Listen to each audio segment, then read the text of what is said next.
Hello everyone and welcome back to Goldilocks Shops. Today I'll be doing a first impressions video on the Tom Ford Soleil Contouring Compact Powder. So I have the product here. I bought it on a price match weekend from a large department store, so I got it for 10% less than the retailing price.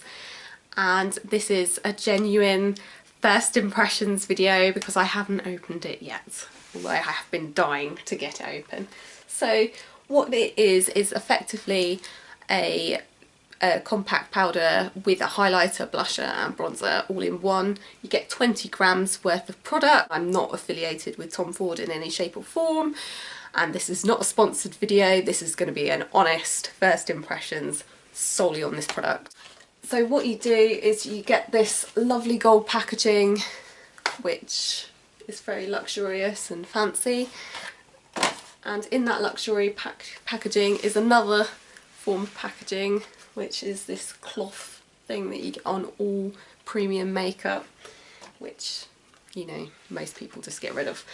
And then you've got this beautiful compact, and you move the Tom up and the Ford down, and then it opens, and then you have this gigantic mirror.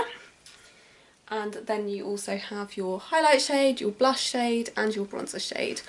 I am going to take my makeup off and we will try this out. So this is me, just base, and we're going to start off with this bronzer shade. Ooh, very, very soft, and it's very pigmented. You don't need a lot on the brush, so just a quick little note there. I'm going to put it on like this, so hopefully you can sort of see me applying it.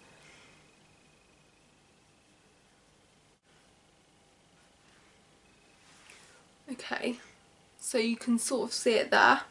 So that's the bronzer on. It is quite pigmented, and I don't know whether it's just the brush that I'm using, but it's easy to blend, but it does streak on when you first put it on. You're like, oh my god. So, but it might be because I'm using a small contouring brush by Real Techniques. I don't know.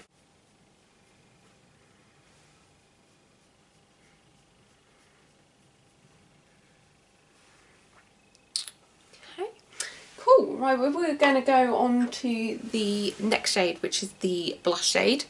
And the palette, so that's the middle band. And I've got another clean brush. Just going to be a bit more liberal, because I think I was a bit too cautious with the bronzing shade.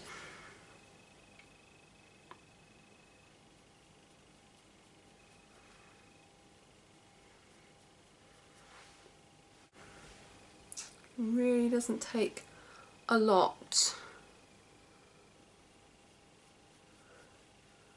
to pick up the colour. It's not a wishy-washy one, which you'd hope for really, given the price.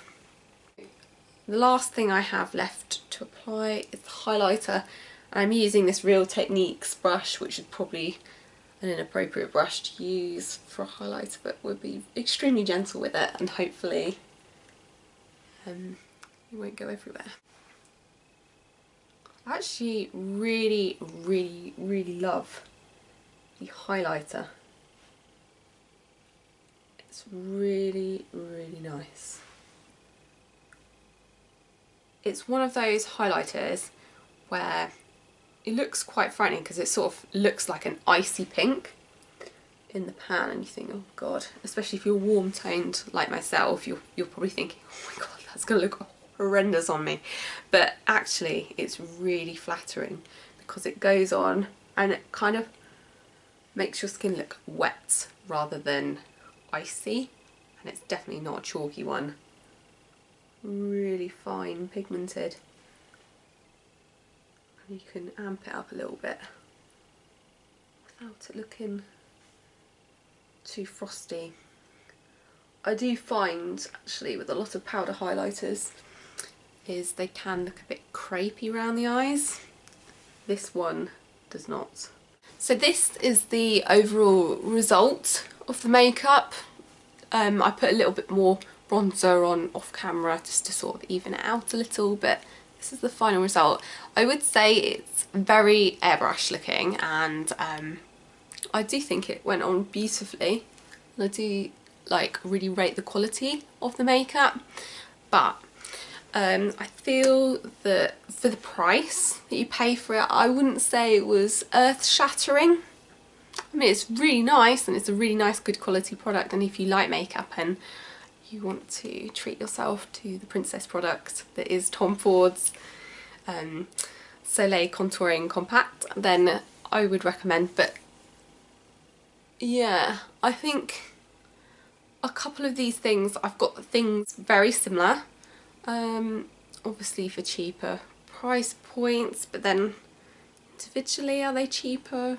Probably not. So in terms of a compact and having 3 products in one, I think it's great. I love the highlighter. That's definitely my favourite product out of the trio, followed by the bronzer, and then followed by the blush. Although the blush I found went on easier than the bronzer, which I was surprised about because people rave about Tom Ford bronzers, but it took me a while to get mine started. Maybe because I went in too cautiously with it, because I didn't want to be too heavy-handed. But yeah, I think it's a good product. I'm glad I purchased it, but if I was on more of a budget, I wouldn't say it was anything crazy to write home about.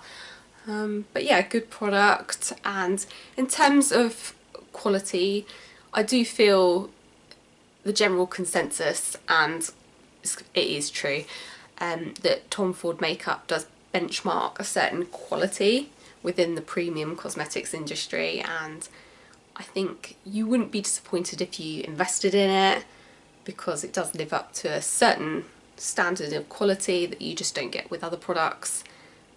But they are expensive. I mean, I've got a quad and I've got 2 lipsticks, and I love them both, but again, it's not phenomenally different from normal makeup. It's just all makeup. I hope you enjoyed this video. I hope it was informative. I can do a second video more focused on wear, but I think you get the general idea of how the products go on. So that's it.